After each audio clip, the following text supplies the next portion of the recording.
Mr. Pilon.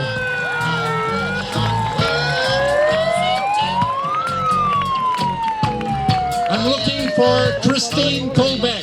Christine, Vaccine Choice Canada, where are you? Christine. Christine Colbeck.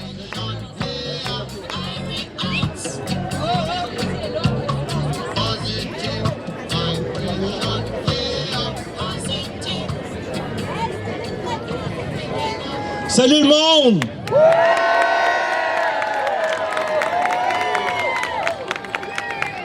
J'ai envie de dire que vous êtes beaux. I feel to tell you, you are beautiful. Gens du pays, j'aimerais ça qu'on la chante juste 2 lignes. 1, 2, 3, 4. Gens du pays, c'est à votre tour de vous laisser parler d'amour. Gens du pays, c'est à votre tour de vous laisser parler d'amour.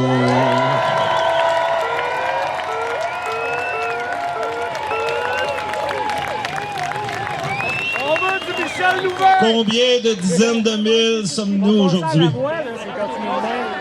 Je veux d'abord et avant tout remercier les acteurs principaux de la Fondation de la protection des droits et libertés citoyennes pour avoir initié ce grand rassemblement. Madame Mel Goyer, Mel.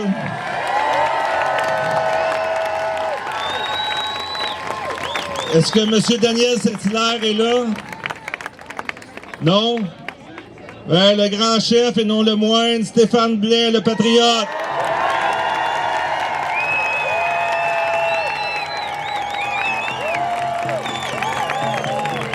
Merci, Steph.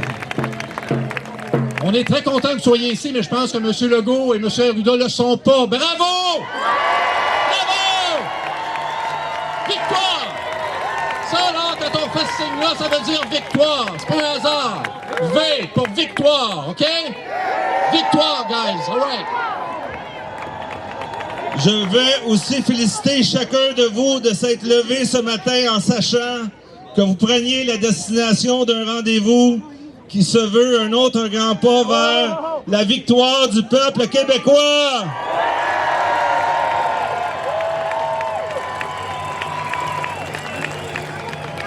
Ils ne pourront pas continuellement nous ignorer, nous mépriser, nous étiqueter, nous diviser, nous manipuler, nous culpabiliser de ne pas adhérer à un des plus grands mensonges de l'histoire de l'humanité. Nous tous, gens du pays, avons décidé ensemble de se prendre en main, de se faire entendre.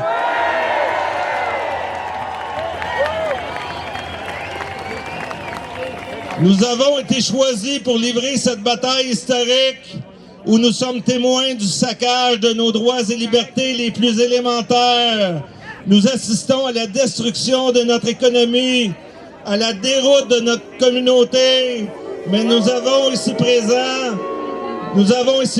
ceux et celles qui incarnent un grand vent de changement.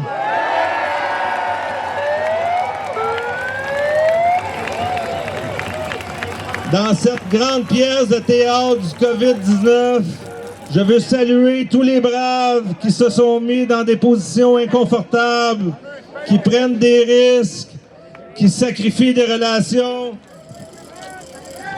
qui s'affirment comme jamais dans leur vie, qui renoncent à des acquis, mais qui refusent en bloc toute forme de compromis.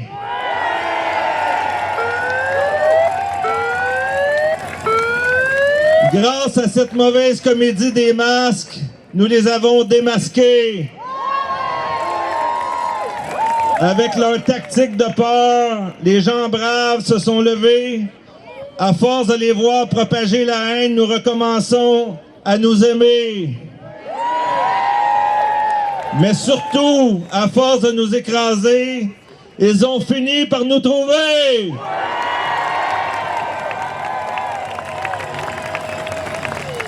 Avant de vous présenter une invitée de marque, laissez-moi vous dire que si nous faisons équipe dans cette lutte biblique, si nous continuons de faire vibrer notre soif de liberté, David va à nouveau l'emporter sur Goliath et nous commencerons bientôt à savourer la vraie liberté!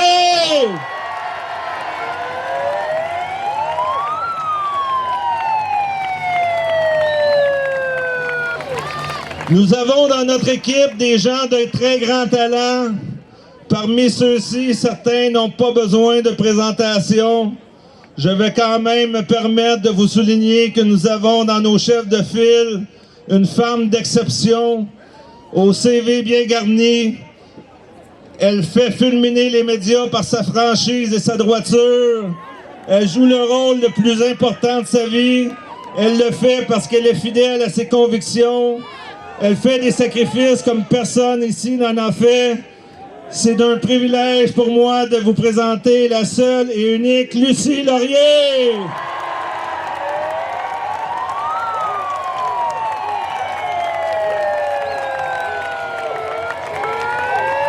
Merci. Vous êtes extraordinaires.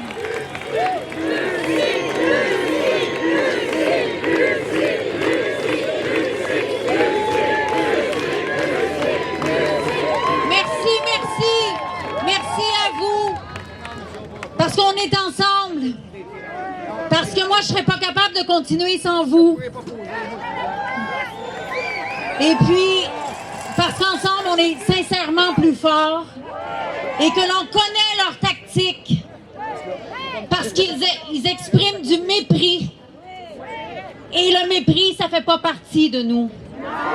On ne va pas se nourrir de ça. Cette semaine, François Legault a dit qu'il était temps de sévir contre les citoyens récalcitrants. Alors que nous, toute notre vie, on pensait que l'État était là pour servir. En réalité, est-ce qu'ils vraiment, ils nous servent? Quand tous les députés en chambre, pas un seul d'eux ne se lève pour nous défendre. Quand les journalistes s'arrogent le droit de choisir si on va laisser la parole à nous, aux gens qui expriment un contre-pouvoir. Mais pour qui se prennent-ils? Et oui, je suis en colère parce que nous avons face à nous la laideur, le mensonge. Nous avons face à nous un État qui nous prend en otage, qui nous sert du mépris, du dédain, et ça suffit. Parce que la vie, c'est un parcours d'intégrité.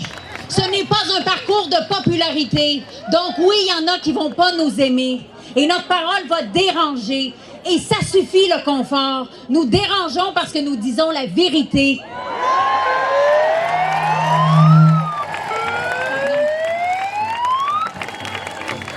Moi, je trouve ça odieux parce qu'on a donné toute la responsabilité ou une grande part de responsabilité de nos vies à ces gens-là qui ont fait bonne figure ou à peu près jusqu'à tout récemment. Il commençait à y avoir des fissures. On commençait à voir que leur jeu, c'était un jeu d'hypocrite. C'est un jeu qui enrichit les plus puissants et qui nous met par terre. Et ça, c'est aussi parce que on a mis comme valeur primordiale, entre autres, sous prétexte d'émancipation, on a mis en avant que le travail. Mais la vie, ce n'est pas que le travail. Et en ce moment, ce qu'ils sont en train de faire avec nos enfants, c'est des petits automates qui ne seront pas socialisés, qui n'auront pas conscience de l'entraide, de combien on s'apporte entre nous. Il faut réapprendre parce que, vous savez, ils gèrent tout, hein, l'État. Et ils gèrent aussi, par exemple, la DPJ. Est-ce que vous savez les cas épouvantables? Vous savez que nos enfants qui sont à la DPJ ne sont pas aimés. Ils sont comme dans des prisons. Et ils sont obligés de se rapporter à chaque jour de chacun de leurs faits et gestes, de chacune de leurs paroles. C'est inacceptable. Où est l'enfance? Où est la grâce dans cette vie? Et avez-vous remarqué que la liberté, là, on ne peut pas faire 1 kilomètre sans avoir à payer pour stationner notre voiture. On paye des taxes partout. Qu'est-ce qu'ils font? C'est de l'esclavage. Et oui, c'est de l'esclavage. Oui, c'est de l'esclavage. Et si vous pensez que nous avons un filet social, moi, je vais vous dire quelque chose. Quand un premier ministre et la ministre Guilbeault pensent nous ordonner nos pensées, nos faits et gestes, c'est odieux et ça ne va pas passer. Parce que le filet social, on ne l'a pas. Qu'est-ce que vous pensez, les gens sur l'aide sociale? Vous pensez sincèrement que si là, ils mettent des mesures où ils sont capables de venir nous chercher chez nous, OK? Parce que nous sommes un cas, soi-disant, COVID, asymptomatique, alors qu'on sait que les asymptomatiques ne propagent pas le virus. Ils vont venir nous chercher comme ça. Est-ce qu'on a conscience des gens? Alors là, on appelle à la délation, aux amendes. Délation. Mais est-ce qu'on n'a pas évolué depuis la situation dans les petits villages, là, où le patinage, il y avait une personne qui était exclue. Moi, j'étais une fille mère. J'aurais pu être exclue, on va dire, il y a 50 ans d'un village, ostracisé. Ben maintenant, il y a des gens qui vont signaler des familles parce qu'ils sont plus que 10 personnes. Sous prétexte d'un COVID, peut-être que les enfants vont être signalés à la DPJ. Mais c'est quoi ce délire? Et les personnes âgées, ça, c'est la gestion du gouvernement, les personnes âgées. Puis vous avez vu le document qui date de 2009 sur une pandémie, une future pandémie. Ils avaient 11 ans pour se préparer à cette pandémie, soi-disant, car ce n'est pas une pandémie. Est-ce qu'ils ont bien géré les choses? Nos parents sont morts dans leurs excréments? Est-ce que c'est ça la dignité humaine?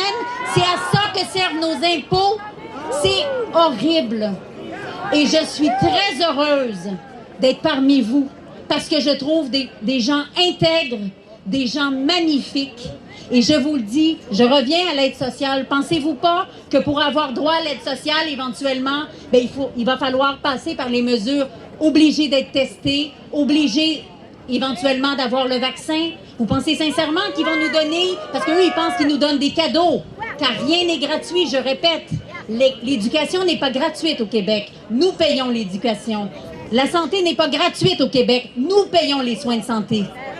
Et ils se sont bien armés en ayant une pléiade de fonctionnaires. Ils ont des gens qui sont obligés de servir l'État coûte que coûte, même s'il en va contre leurs valeurs, contre leurs convictions, au risque de perdre leur emploi. C'est ça qui arrive en ce moment. Un passe-droit au gouvernement. Bref, je dois finir sur une note positive. Parce que oui, je suis en colère, parce que... Mais vraiment, en réalité, moi je dis, oui, nous sommes des citoyens responsables. Nous sommes des citoyens responsables. L'irresponsabilité, elle n'est pas de notre côté. Nous prenons soin de notre santé, nous prenons soin des nôtres, nous avons envie de les accompagner s'il y a lieu vers leurs derniers jours ou, tu sais, on veut masquer les bébés. En tout cas, moi, je trouve ça épouvantable. Mais je vous embrasse très fort et puis je serai là avec vous tout à l'heure pour vous rencontrer. Au revoir. Et je donne la parole à des gens encore plus éloquents que moi. Merci. Merci beaucoup à tous. Merci, Lucie Laurier.